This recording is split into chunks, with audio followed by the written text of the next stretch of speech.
Good morning, guys, and welcome to the podcast. I'm really delighted to introduce our speaker today, Brian Seidensticker from Ohio, and he is CEO of Tax Sale Resources. And so, for the audience that is interested in tax lien investing, getting started, what it is, how does it work, risk and benefits. Brian's our man for today. He is sponsoring the show for this episode, and I'm really happy to have him on and talk about what he does with tax sale resources and how he can help people interested in tax lien investing. So, Brian, welcome. Thanks, Chris. Thanks for having me on. I'm excited. Yeah, briefly, quick intro background, and I'm excited to dive into the Q&A. Yeah, I guess a background. I jokingly tell folks I did not grow up with aspirations of being in the tax sale industry. I've only ever met one individual who was the child of a parent who happened to be in the industry, so was doing it since young. But I think most folks fall into this space. I was an aerospace engineer by training in I call it my previous life. I was in what sounded like a pretty cool dream job. I was working in the missile defense, working on rockets, doing some pretty cool things, and actually went on vacation for about 6 weeks and came back. And prior to coming back, I always felt like I was like running and running. What I didn't realize is I was apparently running on a hamster wheel, because I came back 6 weeks later. It was like I never left. Like all of this day-to-day stuff getting done, but I really didn't miss anything while I was out. And it was an epiphany for me. And that's what I can't say it was the first time I thought about, but definitely helped me make the decision of I got to find something else that scratches my passion in life of like actually accomplishing something on a daily basis. I like big, juicy problems. I like solving them. And that's what led me really initially into real estate investment, fix and flip, nothing really crazy proprietary on that front. This is 2007, 8.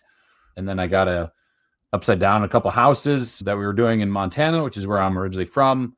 And the weird thing about how Montana tax liens work is every potential investor that might buy the tax lien on your house, you have to send a notice, a certified letter. So I got 40, 50 certified letters in the mail from folks on some language can be scary. You could lose your house over all this unpaid bill of $1,500. But to make a longer story shorter, even though I've already made it long enough, Chris, that basically opened my eyes to this whole world of tax lien investing, and shortly thereafter dove into the space. Yeah, there's lots of different angles and uses of tax lien investing. And I guess I've been in the space since 2007, 2008-ish. So scary, coming up on 17 years or so, 17, 18 years. There's tax liens and there's tax deeds and there's a bunch of things in the middle. But as far as tax lien investing, I like to compare it to micro mortgage and note investing. That's the closest thing I could think, because what happens is, if somebody doesn't pay their property taxes, is what we're talking about here, the county, in some states, not every state, it is governed state by state. The states have the option of putting a lien on the house, the property's, the owner's house, and then they can sell that lien to a third party, right? Because the county, or typically the county or where the jurisdiction is, they just want to balance their budget, right? They've got firemen to pay, policemen to pay, roads to pave, etc., schools to fund. So they just want those tax dollars in order to do their thing. And so they turn around and they sell that lien to third parties. And those are the investors in the space.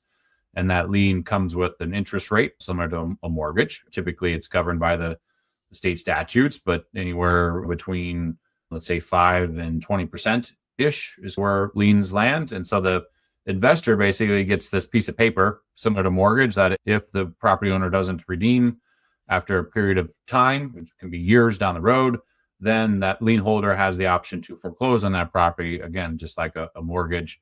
Most 97, 98% of all liens redeem, meaning the property owner comes forward and pays their taxes.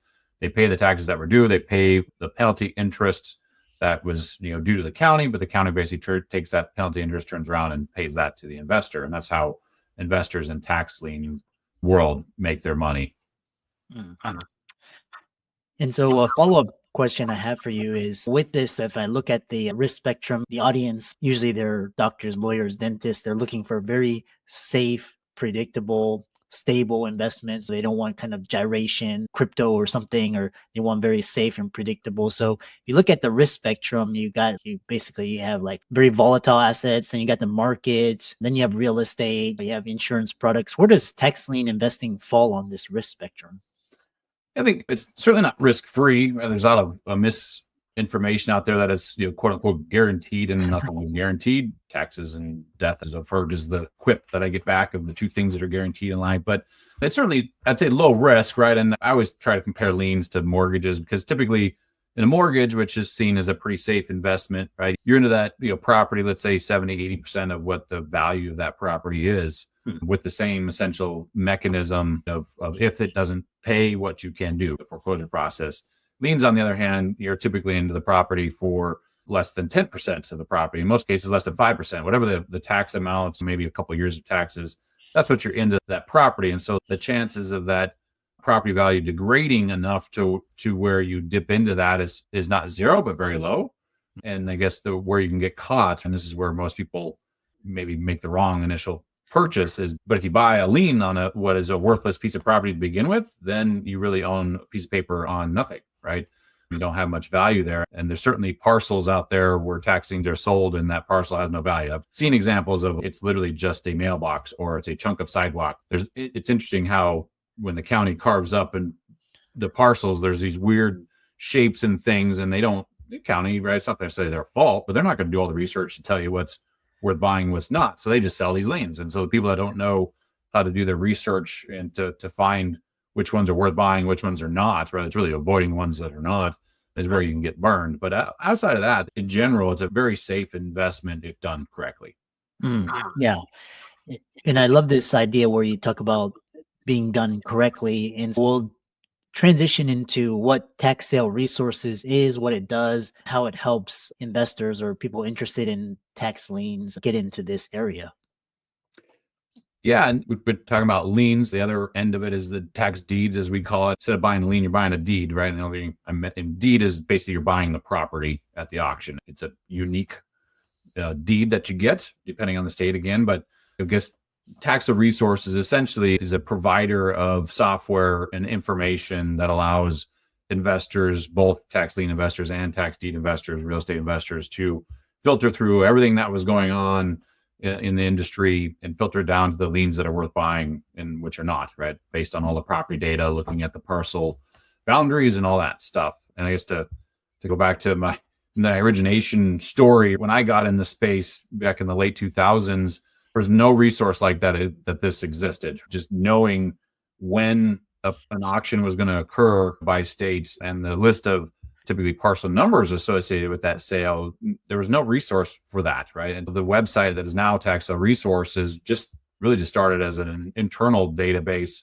Again, this is before OneDrive and Google Drive. There's way better ways to share this information. But at the time, I used what I knew how to do. I built a simple website purely because my sister, who was my number one and still best employee, kudos definitely to her. And I've got some great team members, but she's been here since day one. We just needed to share information back and forth. She was in Montana. I was in Arizona working my aerospace job still. And so I built this website, and it was really her whole goal was just calling counties to find out when these auctions occur and get the list of parcels. Something that simple, right? Now that's an easy thing to do. You go to taxsaleresources.com, you can put in some information, and then in May, when there's 800,000 liens and deeds out there, you can narrow it down to the 50 that you want to buy, attend those 3 auctions associated with those liens, and that's all a very quick process. But it's a very massive work going on in the background to get it to that state that just no one was doing, and to my knowledge, no one else is still doing at the nationwide scale that we are today. Yeah. And a follow-up question I have for you, because you mentioned tax liens and tax deeds, and especially because it's different county by county, state by state. What's the difference between tax lien and tax deed investing, and what are the best states for? Yes, and that's a good question, because there's a lot of change going on in the space. It's interesting. Like, I think the idea of tax liens on properties has been around for a very long time. I don't know exactly the first year, but back in, I think, late 1800s. But really, the difference between tax liens and tax deeds is tax liens, you're buying an interest in the property. You're like a micro mortgage. You don't own the property. You just have a lien on the property, right? Tax deeds is you're actually buying the property, right? You will have intent in owning the real estate. There's actually several states that use kind of a combination of the two concepts that we call redeemable deeds. I don't think any of the states actually use the term redeemable deed, right? They use different terms, right? We just put a catch-all bucket. but it's the thought of, hey, you're going to the auction with the idea of buying the property. That's what you want, right? But there's a chance for the previous owner to redeem that property for a period of time. That's why I would call it redeemable deeds. But it really just comes down to deeds and redeemable deed. Typically, those folks going to those auctions are real estate investors, right? They want to buy the property. And the folks that are buying the liens are looking for more of a passive, like note type structure. And every once in a while, people want to dabble in both. But usually folks have a pretty set goal in mind, one or the other. And so it doesn't happen every day that people are just buying both of everything everywhere. Now, I guess the second part of your question of where are some of the best states, and I'm going to say best can be defined in many different ways, right? One man's dress is another man's treasure. There's certainly there's about 30 states right now that offer liens, and about the same amount of states that offer deeds. And so there's obviously some overlap there, right? Where some states, and there's more states adding a lien component, meaning the county would like to balance their budget as soon as that taxpayer is delinquent on their property taxes, right? So they sell the lien. But then there was recently a Supreme Court case called Tyler Hennepin. It was actually originated in Minnesota. And I guess I'll say had the pleasure, I don't know if it truly was a pleasure, but I've had the opportunity to head the committee that's monitoring the outfall from that with the National Taxing Association. And basically what the court case said was there needs to be a fair mechanism, right? If there's going to be a mechanism to essentially take over the property from the previous owner, there needs to be a mechanism to fairly compensate that previous owner. Again, I'm not a lawyer, right? And there's a whole lot more nuance to it, but that's what it said at the end of the day. States where there used to be, hey, go buy this lien, right? And then after so many years, you can just apply and get a deed, right? Basically, the Supreme Court and the interpretation of that is saying that isn't constitutional. And so states that never had a deed sale are now having deed sales as well as lien sales. So you can actually, Florida's had them forever, but states that have both type of auctions. And so you can, whether you want to just buy the lien or whether you want to buy the deed, you can basically pick the type of auction in that state you want to go to and plat accordingly.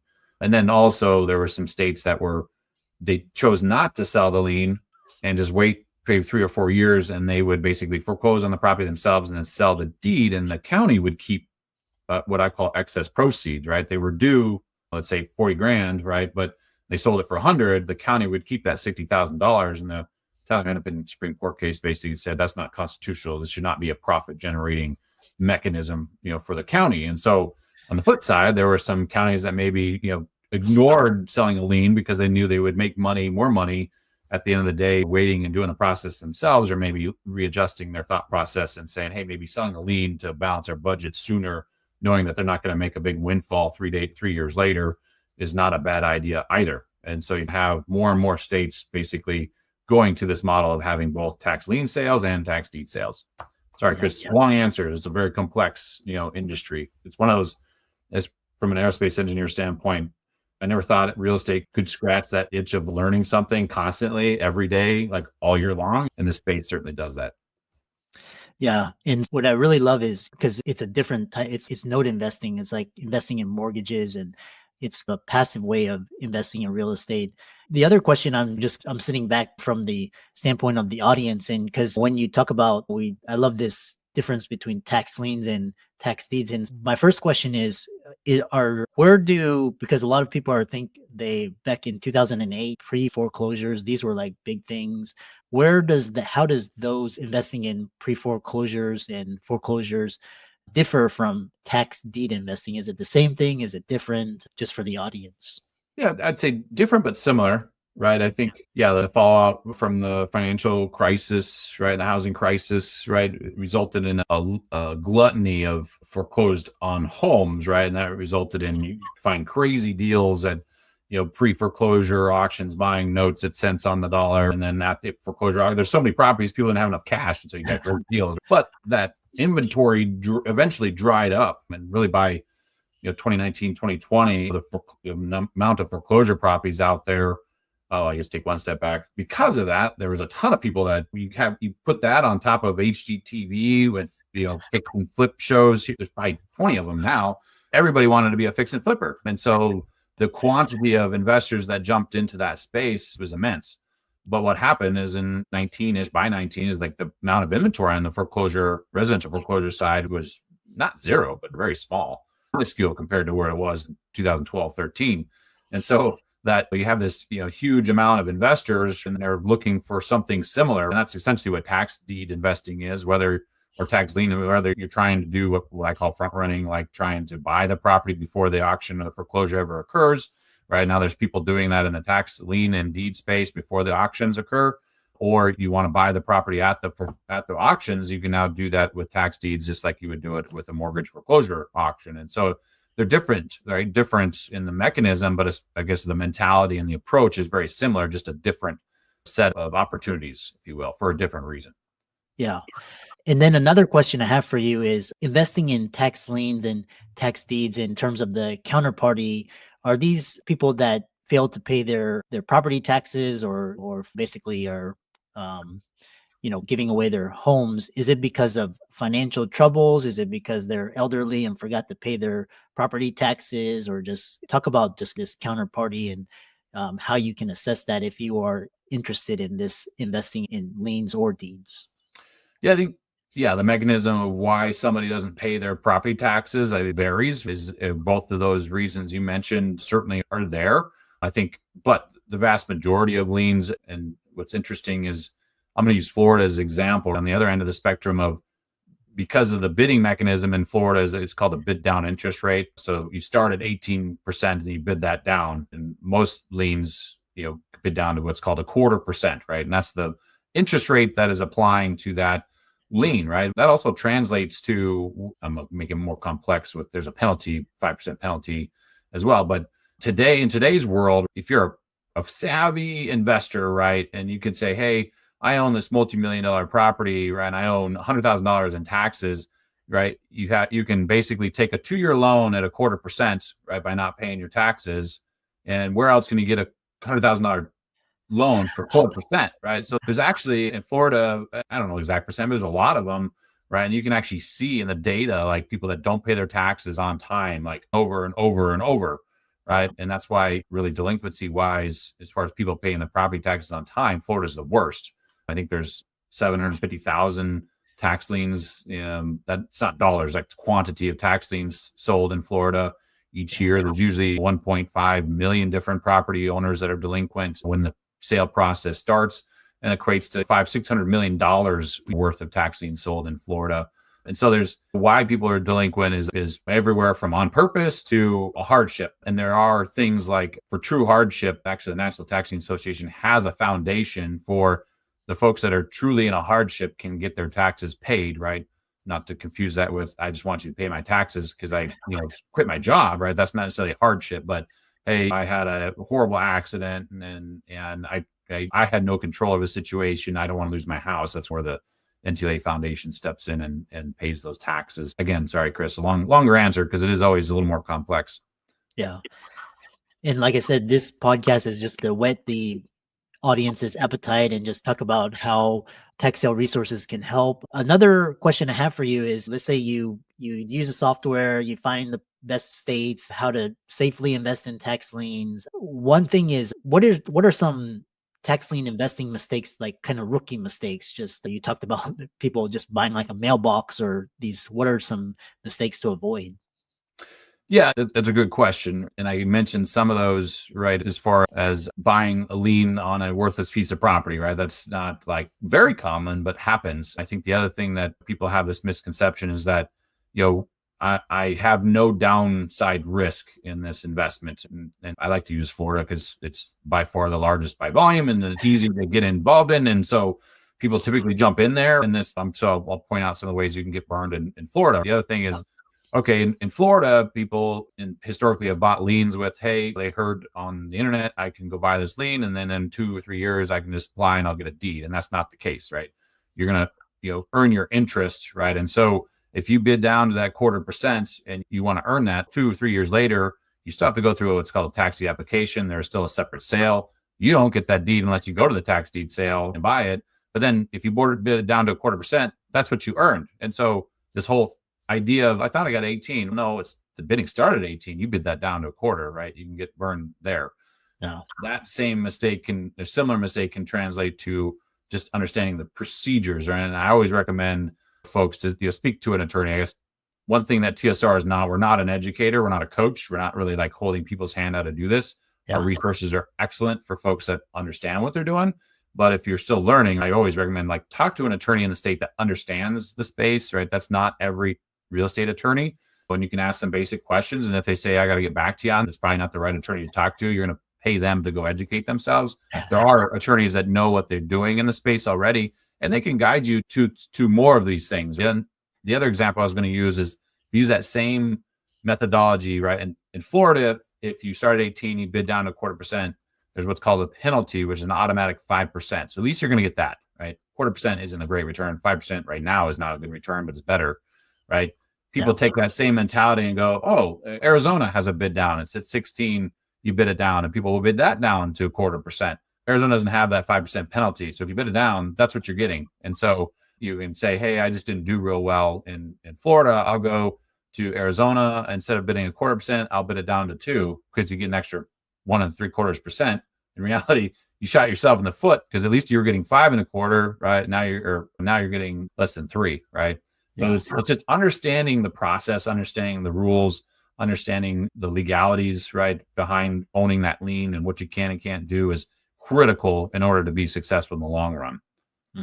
Yeah. And it's all about it's process. If you know what you're doing in equities, or if you know what you're doing, it's all, and there's always risk and downfalls and benefits to each step, and you have to carefully weigh those things. Then a follow-up question for the audience is, what percentage, let's say you're successful, you got the tax lien, what percentage of tax liens get paid off in full versus the holder of the tax lien has to go through a process to acquire the property if that tax lien is not paid off? Yeah, and it's the short answer. On a nationwide scale, about 98% of liens get paid, redeemed at some point in the process.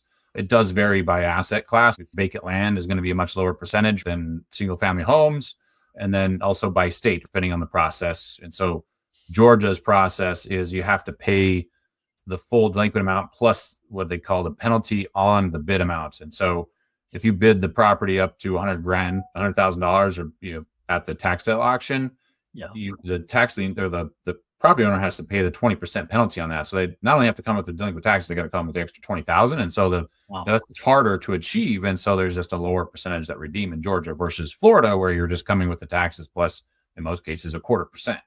Right. So it varies, but in general, 98% of liens redeem at some point in the process. Yeah.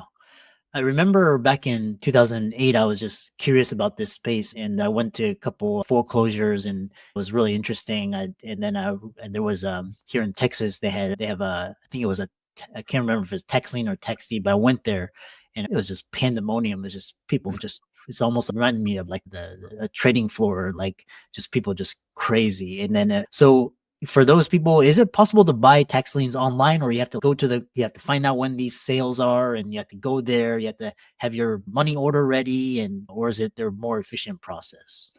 There's one positive, if you want to consider positive, of COVID, is it forced many counties that probably would have never gone online with their sales. In order to get that money in, they had to have their sale online, because they were paid, you have to stay 6 feet away, but I'm going to have an auction on the courthouse steps. There's probably 60 to 70% of all auctions that happen nationwide today are actually online. But there's a bunch of different providers. Again, TSR is not one of those. We're an investor-based software, not a seller-based software. But you can go through the process in Florida. I think every county but a couple has their tax lien sales online. So you can go register, you put a deposit in, bid, and all from the comfort of your couch if you want to. Now, being a data provider, I can tell you, right, that typically the better deals, right, the better rates are found at live auctions, right, because it's harder, right? Instead of having 1 million people bidding on that property, you have 50 people bidding on that property, or 2, right? And so there's everything, right? There's pros and cons, right? If you can go to the live auctions, the chance of you getting a better deal are higher, right? If you just want ease of purchasing, there's certainly many opportunities out there to buy online from the comfort of your home. Yeah, interesting. I really enjoyed this, and I think for the audience, it stimulated their curiosity. And if they wanted to find out more about tax sale resources, connect with you, learn more from you, how could they do that? Yeah, pretty straightforward. Our website, taxsaleresources.com.